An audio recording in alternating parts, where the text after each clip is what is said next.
Hey guys, happy October once again, and today we're talking about a bit of a cult movie, which is The Company of Wolves from 1984. So it's a Neil Jordan movie. He also did Interview with a Vampire, which Rachel is a big fan of. Also done things like The Crying Game, Breakfast on Pluto, various movies. Co-written by Angela Carter, who's quite a famous Gothic novelist. I've read a couple of her novels. And it's a retelling of the Little Red Riding Hood story. So in the movie, and some of this, it's hard to tell whether it's playing out in reality or if it's like a dream. But you've got this lead character whose sister is killed by wolves to stay with her grandmother, played by Angela Lansbury. And she becomes, in a way, the storyteller of the movie. So she starts telling her these cautionary stories, and they're all about wolves in some way. So it plays out a little bit as an anthology where you get these separate stories, and they're all somehow linked to having to do with wolves. But the movie is also a metaphor for like coming of age. It's a metaphor for like the development of sexuality within young girls, and that's what the movie is playing with. You've got almost a dark gothic fantasy at the heart of this movie. So I've seen this movie a few times. I know it was a first time watch for Rachel. So what did you think of the movie? So I'd heard of this movie, obviously, and I've seen GIFs. It's got a hugely high rating on IMDb and Rotten Tomatoes, and it's Neil Jordan, and I love Interview with the Vampire. I love gothic horror. I love fairy tales. So I really thought this would be up my alley, but I didn't like this movie. I don't know if it Okay. just I don't know if I just didn't quite get it or the anthology thing threw me off because I think I was about 15 minutes into the movie and I'm like, what is actually happening in this movie? What is the storyline? I have to say, I found a lot of the dialogue and a lot of the acting really stilted. Angela Lansbury was a standout because, of course, but like, yeah, some of it I was like, who wrote this? Visually, it's stunning, obviously. I remember in like one of the earlier scenes where the older sister was running through the forest, I noticed that it looked like they had like some fairy tale shout outs. Like there was a clock with mice, which I'm guessing was Cinderella, and then there were giant toadstools, which I'm guessing was Alice in Wonderland. And at one point we saw Yeah. like a frog, like Princess and the Frog. So I did like some of the fairy tale illusions and, the way that some of the fairy tale, the way it looked and the gothic horror, that definitely worked. But no, I found this movie really weird and not very, I don't know, it was very disjointed for me. I didn't really like the stories that were told within it, like that one with Stephen Ray and where he was like a werewolf and disappeared on his family for like 10 years and then came back and was pissed that his wife moved on. It was just like, yeah, I don't know, it just wasn't working for me. And I have to admit, I didn't quite pick up the whole girlhood metaphor thing until like really late in the movie. And I usually love that sort of thing in horror. Carrie, Ginger Snaps, Jennifer's Body, which we were talking about on another video. All of these are like great metaphors for girls' emerging sexuality and hormones and what that does, and using like the metaphor of monstrosity. I've seen that across horror everywhere, and it can be done really well, but I just don't think it was done that well in this one. And then I got really uncomfortable when I found out that the lead actress was only like 12 when she did this role. And there's a scene at the end where like a full grown man is like lying on top of her. So like, I don't know how they managed to film that around censors. But yeah, I don't know. I really wanted to like the film.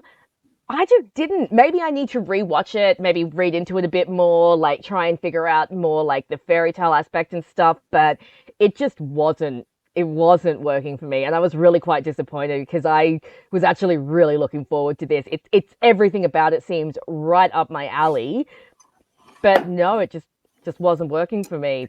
So you said you've seen this one a few Okay. times, so obviously you must have some positive thoughts about it. How do you feel about the film? Yeah, like I think probably it might take a couple of times to really get into it, Mm, maybe. But yeah, it's worth saying because you said you didn't think the acting was very good. It is a mm, pretty strong cast because you've also got David Warner in here as of well, course, and he's yes. a bit of a legend. The acting like maybe stilted and I think for me that works because I think it's meant to be in this surreal, like dark fairy tale world, and I think it's meant to be quite heightened just because like it's that kind of logic. It's like a dark fairy tale, and I think whenever it's like a Little Red Riding Hood type story, there is room for a little bit of a camp, and there's definitely some camp in here, but that that doesn't really bother me. I think that works within the film that they're doing. I did think the lead actress was very good. I think she was very natural. She just felt like a girl on the verge of, in a way, womanhood, or at least, like adolescence. And yeah, I don't know. I just thought she was able to play very vulnerable very well, and that you were happy to sort of follow her on this journey. And I thought I really liked the sets. I think they were like good practical sets, and Like I said, I do think the look of the film is great. yeah, like and also again, I know we praise a lot of 80s movies for this, but like good practical effects, like the transformation scenes I think were very well done, especially for the time. Weird, but I mean I can enjoy a good weird movie, and I think with this it impressed me how far they went, like how far they made it into a weird movie, because it would have been easy just to have played this as quite a straightforward type movie. So I like that they didn't do that anthology a little bit. Probably my least favorite section was probably the section with the boy who was like interested in her and like that whole thing, because that actor was quite annoying, like his voice. He was one of the worst. Yeah, It was yeah, really bad. yeah. The character wasn't very interesting to watch, and he was quite grating after a while. Just keep shouting her name out and all these grand sort of gestures. He was getting annoying. Like, So take a hint, man. She's not interested. So I think that part was the weaker part for me, like the weakest of the movie. But the way everything was put together, the way it put like the Little Red Riding Hood stuff into play, and that felt quite natural. Um, so I guess just to go through it a little bit, like did you see it as, well, first of all, did you see it as like separate stories? I mean, technically it's not, but it sort of feels a bit like that. It And took me yeah, sorry, you keep going. well, also, were you not such a fan of it playing with fantasy and reality? Would you have preferred it if they just stuck with one and that was it, or? That part, like the fact that she was dreaming these fairy tales, and then this is a mild spoiler, but I got to mention this because it's kind of how it works. But then at the end of the movie, Yeah. the wolves break into her bedroom. I actually thought that was kind of actually really cool, showing the nightmare tripping over into real life and showing the fairy tale and the real world merging together. No, I think Hmm. for me is that I went in expecting a linear story and ran Yeah. into this weird kind of little anthology thing. That's what I said. Like when I was about 15, 20 minutes into the movie, I was like, what is the through line to this movie? What's the plot? What's the narrative? Not realizing that it's more a collection of like short stories that are supposed to work metaphorically together to, talk about wolves and, the dangers within, and men being evil and young girls having to watch out for beasts and stuff like that.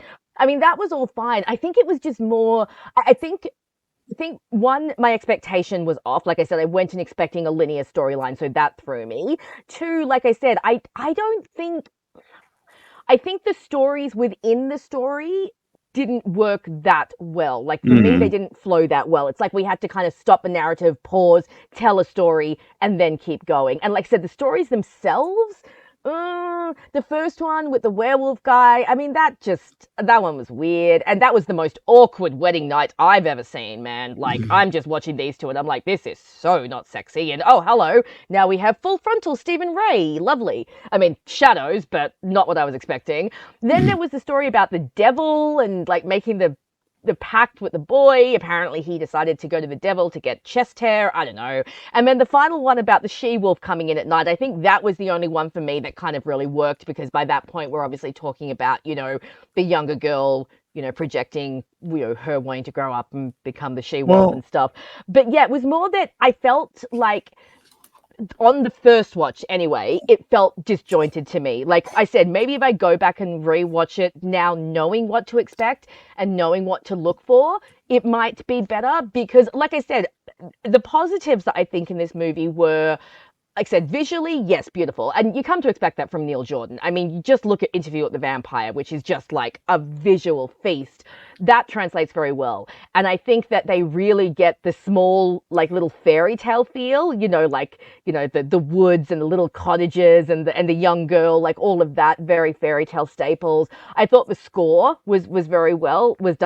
so Again, it did I. really evoked the feeling of like old-timey fairy tales and getting lost in the woods and stuff like that. I think for me it was just, yeah, the story, it didn't flow well for me. And so I was constantly being like taken out of it when we went into another story and then yeah, you'd have some bad acting that would come in and would spoil things for me and stuff like that. But again, I think maybe, sometimes you need to go away, you need to read a bit about movies, you need to like read about what the director's intention were, figure out what's going on. I think on a rewatch I might enjoy this a bit more. I think my first watch was just, yeah, I just found it a bit confusing and a little bit all over the place Mm, and not quite understanding what the director was trying to do. And I think maybe with some thought, maybe with some discussion and going back, it might improve. It might not, but it might. And I do want to give it another chance, because like I said, everything about it is right up my alley, like gothic fairy tales and all of that. I love that stuff. So yeah, I think it was more the story and some of the acting, and yeah, like I said, I didn't really think some of the dialogue was that great, but I can get sure. past that if I can look and like once I realized that they were trying to tell a metaphor for like female puberty and stuff like that, I was like, oh, okay, that I understand, especially because Red Riding Hood is used very often as that sort of story. So I didn't mind that angle, but yeah, it was just a bit jarring for me on the first watch, I think. So like, Mm. what about the Yeah. movie do you really enjoy? Like when horror does this stuff with metaphor and like Yeah. plays with things and Hmm. for me, and it's probably maybe because I've seen it a few times, but like I did enjoy how far it went with stuff, like how Yeah. unsettling it was, because there were some really good horror moments as well as like this sort of Yes. the metaphor and the style of the movie. And Mm. yeah, I just appreciated how far it went with things. It was a much weirder movie than I expected it to be. Yes. And I appreciate that, but I can also appreciate what you're saying, because probably the first time I watched it, I would say generally I enjoyed it, but I didn't quite get into it as much as I was hoping. But I have seen it now a couple more times, so I definitely, and it does feel like one to put on this sort of time of year, and you get in the mood of it late at night. But Atmospheric. I did like that. Very, mm, very atmospheric. Like a really nice, haunting, eerie that hangs over. That was very cool. yeah, but also, were you not as impressed as me with the lead actress? Because I thought she was good. No, I Were you really wasn't. not? I Okay, didn't think she was terrible by any right. means, but she didn't blow me away. No. There were definitely worse acting in the film. Like I really, like you mentioned, her love interest dude was just the worst. Yeah, yeah, it was terrible. But yeah, but I did find out that she apparently had no acting experience prior. So given that, that is Mm. quite impressive, because she doesn't come across as being that green. But yeah, no, I thought she was fine, but no, she didn't blow me away. Okay, well, there was also one. Yeah, there's also that really weird story, which is at the wedding with that, Oh, yes, of course, the with all the Rococo, because I was like, wolves. wow, Yeah, we're at yeah. Versailles now. Yeah, that one was odd too. But again, I think that one's a bit more of a metaphor, of like this woman who's been wronged by a man has come back to get her revenge and, does it in a very over the top, grandiose kind of way. Yeah, but again, I think that's something I like about this movie. I think from a female point of view, it is quite empowering because Mm, like that scene, it sets the table where you get all these rich sort of snobby guys, and it's very much the patriarchy, and it's very much, yeah, like as soon as a woman loses her luster a little bit in their eyes, you know, they sort of move on to the next thing.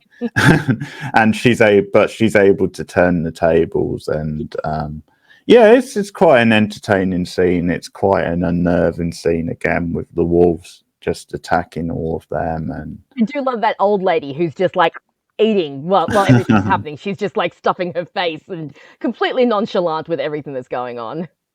yeah, but yeah, no, there's some good moments like that where they turn the tables. Yeah, I've got to say the Stephen Rea scene again. I really like that. Probably just because he's so menacing in it. Like he plays it very well, Fair enough. and again, you get some good transformation stuff in that scene. And he's He another. seems to like Stephen Ray. I was going to say because I was going to say he's worked, yeah, a few times with him. Because he's in The Crying Game, and he's Yeah. also in Interview with the Vampire, and I'm guessing he's probably in a few of his others. Because the guy who plays the wolf at the end, the one who, the main character, you know, they actually have the whole, I bet I can get to Granny's house before you do. He's also in Interview with the Vampire. He plays one of the minor vampire characters. So Neil Jordan must be one of those, directors who has like a, you know, a little, all directors seems to have them, a little handful of actors that they like to work with. Okay. Yeah. Well, maybe Interview with the Vampire we'll do next year, but that's one to mark down. I have seen it, but it's been a very long time. And as I said, most of the effects were good in this. I know the scene. I know the scene where you get like the head of Angela Lansbury. You could tell that was like, a little bit there. But I mean, it's the 80s, and there's only so much you can do with. I thought the wolf transformation was pretty cool, and actually that was probably the part of the movie where I was like, okay, we're really going for horror here. Like he fully looked like a zombified like raptor at one point. It was like, wow. So I thought that was pretty cool. Most of the effects were pretty good, especially for the 80s. But yeah, I think the worst one was probably the Angela Lansbury getting decapitated, but they probably also wanted to do it like as bloodlessly as possible to kind of keep more with like, the rating and the fairy tale feel of not having too much carnage. Yeah, possibly, yeah. But yeah, no, they did go pretty full-blooded in that scene, and you've obviously got the and I thought that actor was quite effective, the one playing the villain in that scene. But he was all right. Yeah, had a bit of charisma, and I would recommend, because like I said before, I have read a couple of Angela Carter novels, because I think this is partly her area, because she did one called The Bloody Chamber, where she does her own version of like classic fairy tales. Okay. And that's a good one. So that's a little bit of an anthology type book. Cool. But yeah, I've read a couple of hers. I would recommend her books from what I've read anyway. Okay, so that's The Company of Wolves. Obviously, Rachel's first time watch. It might improve on a rewatch. I think it probably did with me, but that's our thoughts on the movie anyway. So, Rachel, what would you rate the movie? For me, for now, I think I'll go with a 6. Like, it didn't really impress me that much. Okay. Like I said, great visuals, and I love the score, but the story threw me off, and some of the acting did. But I would be willing to give this another chance and see if my rating improves, especially after I read up on the I like to go to IMDb and TV tropes and like read about the trivia and stuff, especially because you get directorial intention and stuff like that. So 6 out of 10 for now, but open to improving that upon rewatches.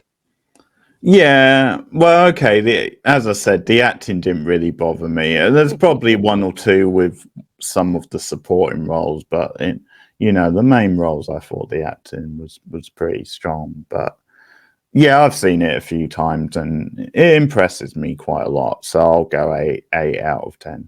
So that's my rate. Okay, so that's Company of Wolves, which is also another 1984 movie. So that's another one ticked off for this year. But thanks for listening, guys. If you have seen the movie, let us know what you think in the comments below. You can like and subscribe. Also, support me on patreon.com/borednow or sign up for channel memberships. And this month, me and Rachel are doing a couple special TV episodes, a commentary of that, which will be available on both Patreon and also for channel members. And there's a bit of a Halloween theme to those episodes, but with a bit of a twist as well. So look out for those, and you can support me that way. And Rachel, if you want to promote your channel. As you can follow me, Rachel McDonald, video essays on movies and TV shows. I was hoping to get some Halloween stuff up, but I have been very sick recently. However, I do have a particular witchy video, which is either going up soon or might be up while we speak. My Tumblr and my Instagram also linked through there, so come and follow me everywhere. Okay, that's good stuff. So something to look forward to. Hope you guys are having a good month, and there's still a couple more videos at least to come. So thanks everyone. Take care, and I'll see you again soon. We'll see you again soon. Take care. Bye.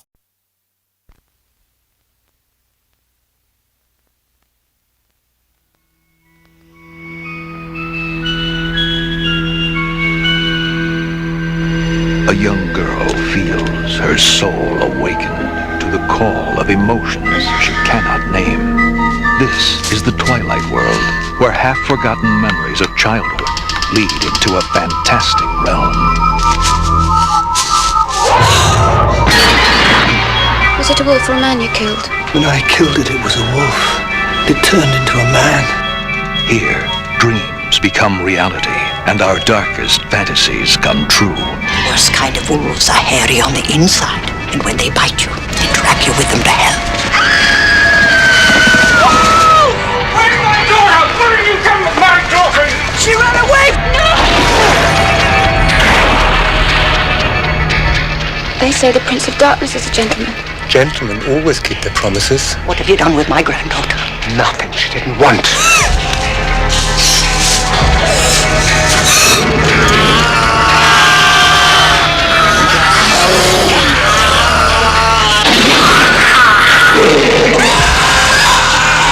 The Company of Wolves, where fairy tales end and nightmares begin. The Company of Wolves.